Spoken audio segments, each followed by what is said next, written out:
Alright, this video is brought to you by the Last Full Measure of Devotion t-shirt. And this is the back. It has the Last Full Measure of Devotion, a Marine with the triangular flag, a memorial flag. And then under that from the Gospels, take heed, watch and pray, for you do not know when the time is. And the front is the standard patriotism, the new counterculture. All right, let's get on with the briefing. All right, Rebels, your briefing today is from the Gateway Pundit, and the title is Huge. MN, Minnesota? Senator and doctor reveals HHS document coached him on how to overcount COVID-19 cases with copy of document. And there's a video. I would like you to listen to the whole. It's just a smidge over 2 minutes. Watch and listen to the whole video, guys. And the article is by Christina Laila, L-A-I-L-A. And as I said, from the Gateway Pundit. Let's get into this briefing. I'll try to get my part over with quickly. And there's our Dr. Jensen. I think the problem is he's a senator, a state senator, but he's also a doctor, practicing doctor. And so they just blasted out to every doctor this document, and there will be a link to the document so that you can look at it yourself and verify. So let's go ahead. Dr. Scott Jensen, a Minnesota physician and Republican state senator, said he received a 7-page document coaching him to fill out death certificates for the COVID-19 diagnosis without a lab test to confirm the patient actually had the virus. And you'll hear in the clip how out of order that is. Last Friday, this is quoting the doctor, last Friday I received a 7-page document that told me if I had an 86-year-old patient that had pneumonia but was never tested for COVID-19, but sometime after she came down with pneumonia, we learned that she had been exposed to her son, who had no symptoms, but later on was identified with COVID-19, then it would be appropriate to diagnose on a death certificate COVID-19, Dr. Scott Jensen said. Dr. Jensen explained that this is not a normal procedure. Dr. Jensen said, for example, if the same patient had pneumonia during flu season and he didn't have a test confirming the patient also had influenza, he would never diagnose the patient with influenza on the death certificate. And the trending, I don't normally mention it, but the trending is trending this article. So that's interesting. Okay, Twitter. Shocking, Minnesota Senator and Dr. Scott Jensen said that he received a 7-page document, blah, blah, blah. You know that. Why is Minnesota inflating COVID-19 death numbers? And he gives the answer right at the end of the little video clip. The Gateway Pundit has a copy of the HHS letter sent out to doctors across the country on counting COVID-19 victims. The document is here, and it's a U.S. HHS document to doctors by Jim Hoft on Scribe. I have that link in the description of this video. And this is it. I'm just going to scroll past it and complete this as fast as I can.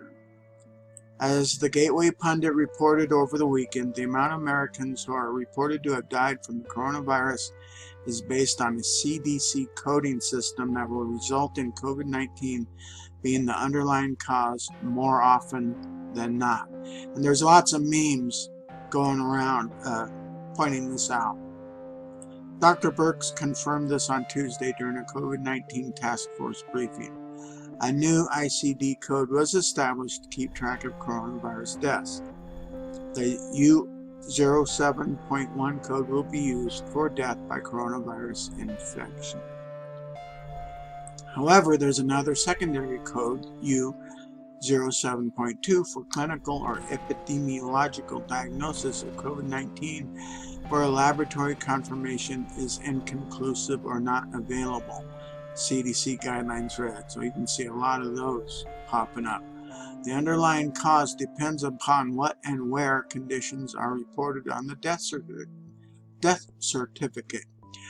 However, the rules for coding and selection of the underlying cause of death are expected to result in COVID-19 being the underlying cause more often than not, the guidelines read. Dr. Birx on Tuesday told a reporter during a coronavirus task force briefing, "We've taken a very liberal approach to mortality, I guess so." Can you talk about your concerns about deaths being misreported by coronavirus because of either testing or standards for how they are characterized? The reporter asked Birx. If someone dies of COVID-19, we are counting that as a COVID-19 death, Birx said. There is a big difference between dying with the virus and from the virus. Christina Layla. So let's play the video. Oh, where the hell is it? Did I go past it? I gotta pause. Alright, here's the clip. I kind of skipped past it, but I'm gonna replay it for you now. You just said, I think is critically important. Can you repeat what you just said, please?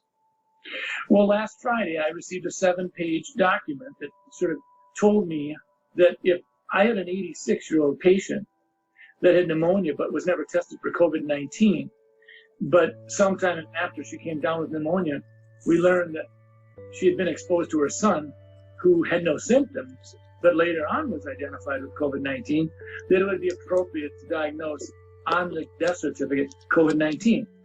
Now, we've not done that. If someone has a pneumonia and it's in the middle of a flu epidemic, and I don't have a test on influenza, I don't diagnose influenza on the death certificate. I will say this elderly patient died of pneumonia. I don't mean to interrupt you, but my heart is sinking right now as you're telling me this. You're a doctor.